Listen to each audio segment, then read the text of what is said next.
নমস্কার, আমি সায়নী। আজ পুরাতনকে পেছনে ফেলে নতুনের আগমনের দিন। নমস্কার, আমি শিবাঙ্গনা।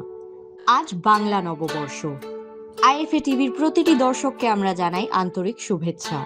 নতুন বছর আপনাদের অনেক ভালো কাটুক। একই সঙ্গে আজ আমাদের পথ চলার 2 বছর সম্পূর্ণ হলো।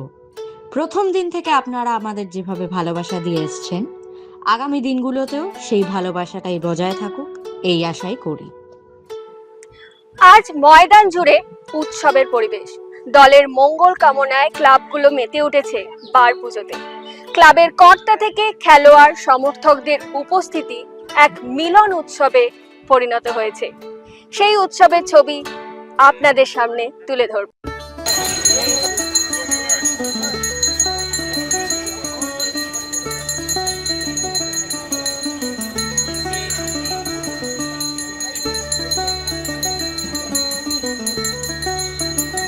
শুরুটা আমাদের খুব ভালো লাগছে ভবানীপুর ক্লাবে এসে। যে আপনারা আমি ফার্স্ট টাইম ইস্ট বেঙ্গলে ছিলাম যখন, তখন এইভাবে গিয়েছিলাম। আজকে ভবানীপুর ক্লাবে এইভাবে নিয়ে এসেছি, খুব ভালো লাগছে আমার আমাদেরকে। শুভ নববর্ষ সকলকে, ভবানীপুর ক্লাবের সাপোর্টারদের বা অফিসিয়াল সকলকে জানাই শুভ নববর্ষ।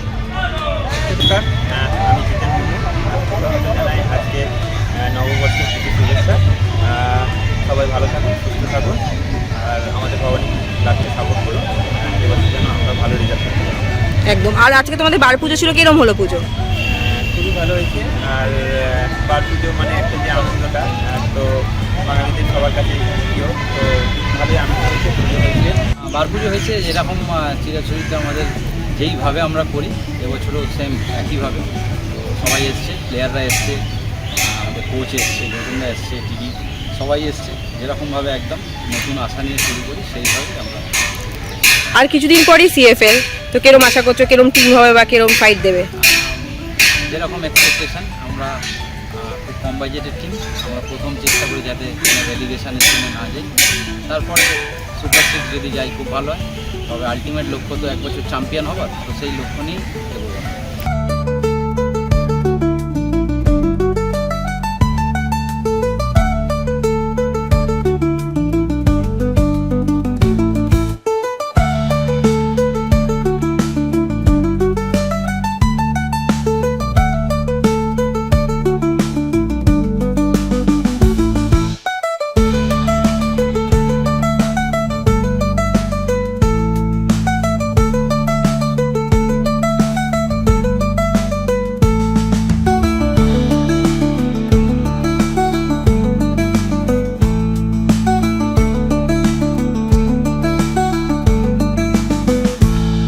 বাংলা নববর্ষ ময়দান জুড়ে একটা চিরাচরিত প্রথা আমাদের বার পুজো উৎসবের পরিবেশ কেমন লাগছে, অনুভূতি দেখান? খুব ভালো লাগছে।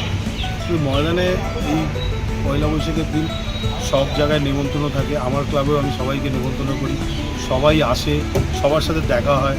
সব ক্লাবে যাচ্ছি, অনেক লোকের সাথে দেখা হচ্ছে। অনেক এমন বয়স্ক লোক আছে যারা পয়লা বৈশাখের দিনই আসে, তাদের সাথে দেখা হচ্ছে। ভালো লাগছে, খুব ভালো লাগছে। আর ফুটবল পরিবারের প্রতি মেসেজ কী থাকবে? ফুটবল পরিবার দেখুন, পয়লা বৈশাখে বার পুজো করি আমরা, যাতে আমাদের বারে যাতে গোল কম হয়, আর যাতে আমরা যাতে ভালোভাবে সারা বছরটা যাতে ভালোভাবে কাটাতে পারি, যাতে মাঠে গিয়ে যাতে নিজেরা দেখতে পারি টিম ভালো খেলছে এবং যাতে জিতে ফিরতে পারি। ঠাকুরের কাছে এটাই প্রার্থনা করি। আমরা সারা বছর ধরে দেখুন, যখন ফুটবল সিজন শুরু হওয়ার আগে বিভিন্ন জায়গা থেকে প্লেয়ারকে রিক্রুট করা, তোলা, বিভিন্ন ক্যাম্প থেকে নিয়ে আসা, সব এক জায়গায় একত্রিত করে আবার সেই ক্লাবকে দিয়ে আবার ট্রেনিং করানো, কোচকে বলা, যাতে আমাদের মাঠে ওই 90 মিনিট যে কোনো টিমের এগেস্টে যখন খেলাটা হয় তখন যাতে ভালো করে টিমটা পারফর্ম করতে পারে, এটাই আমাদের ইচ্ছে। আর ঠাকুরের কাছে এই প্রার্থনা। আমরা আইডব্লিউএল এবার সেকেন্ড পার্টটা খেলছি, এই শুরু হবে 26 বা 27 তারিখ থেকে। আমরা ফার্স্ট টার্মে ভালো অতটা পারফর্ম হয়নি। ঈশ্বরের কাছে প্রার্থনা করলাম যাতে আমরা এবারটা একটু ভালো করে খেলতে পারি।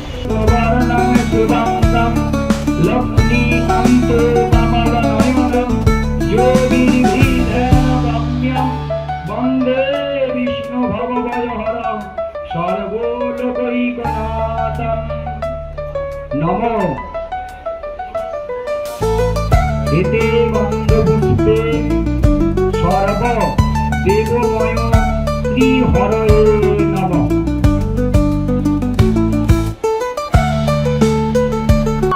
অলওয়েজ বেশ ভালো লাগে এবং আমাদের যে ঐতিহ্যটা বজায় রেখেছে ক্লাব অফিসিয়ালরা বা প্লেয়াররা, আর এটা সবসময় মিস করি। খেলার সময় তো ক্যাপ্টেন বা প্লেয়াররা আমরা বসতে হতো, কিন্তু এখন খুব মিস করি। আর নিউ ইয়ার, বেঙ্গলি নিউ ইয়ারটা আমরা যেটা আমরা ভুলে যাচ্ছি, সেটাকে বজায় রাখায় ক্লাবগুলো সবসময় বজায় রেখেছে। এবং আমাদের নিউ জেনজিকে বুঝতে হবে যে পয়লা বৈশাখ মানে কি বা শুভ নববর্ষ মানে কি। আমরা নিউ ইয়ারটা খুব ভালোভাবে মানাই, কিন্তু আমরা নিজের যে কালচারটা সেটা আস্তে আস্তে আমরা হারাতে চলেছি বা ভুলে যেতে চলেছি। তো আমার মনে হয় এই ক্লাবগুলোই কিন্তু এখন অবধি বাঁচিয়ে রেখেছে এই পয়লা বৈশাখকে।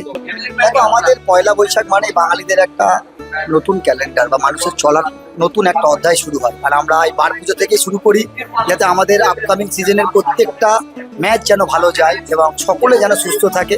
সেই জন্যই আমরা সকলে একসঙ্গে, সমস্ত এক্স প্লেয়ার, সমস্ত অফিসিয়াল, সমস্ত সাপোর্টার, সভ্য সমর্থকরা আসে আজকের দিনে ক্লাবে এসে। তো আমরা এই পয়লা বৈশাখটাকে উদযাপন করি যাতে ভালো করে পরের প্রজন্মের পর প্রজন্ম যেন এটা করতে থাকে। এটাই আমাদের বাঙালির আবেগ। দেখো, আশা তো আমরা হোল লাইফ আমরা দেখো ইস্ট বেঙ্গল যে টুর্নামেন্টে খেলুন না কেন সবসময় চ্যাম্পিয়ন হওয়ার জন্যই নামে। তো আশা আমরা লাস্ট বাসি অব্দি তো আমরা ওয়েট করি।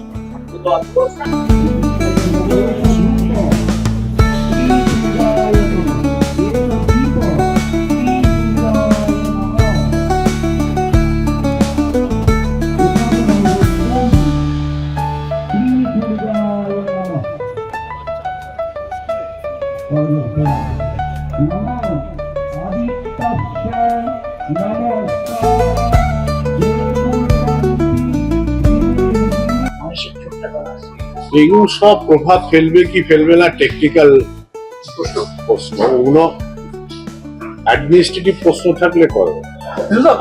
I'm not a technical person. Administrative নতুন বছর অ্যাডমিনিস্ট্রেটিভ মানে হিসেবে কি আপনারা রেজুলেশন কি থাকছে আপনাদের? উন্নত করা, কি ধরনের উন্নত? সব ধরনের।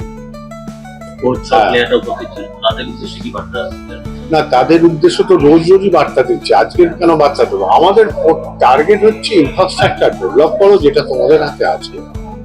আমরা চেষ্টা করছি বিভিন্ন জায়গায় আমরা আরো বেশি করে, যেমন আমরা স্কুল অফ এক্সিলেন্স করে দেশের কাছে পৌঁছাতে চাইছি ট্যালেন্ট হান্ট করার জন্য। স্কুলগুলোকে আমরা সার্ভিস দিতে চাই।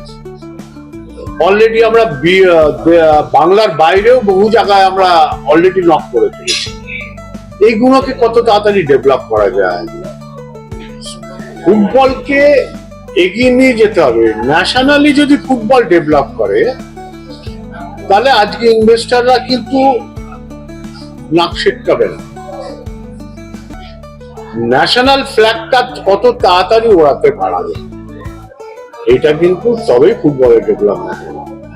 তার একটাই আমাদের ভাবনা চিন্তায় একটাই সম্ভব, একাডেমি। প্রত্যেকটা আইএসএল এর টিমকে একাডেমি করতে হবে, ওই লাইসেন্সিং এর জন্য, লাইসেন্স করার জন্য, তবেই হবে। আমরা কেউ বলুক না বলুক, আমরা সেটার প্রয়াসে আছি, চেষ্টা করছি যে আমরা কত তাড়াতাড়ি ইউথদের নিয়ে আরো বেশি করে কাজ করতে পারি। আজ এ পর্যন্তই। আবার আপনাদের সঙ্গে দেখা হবে আগামীকাল একটা নতুন পর্বে। শুভরাত্রি।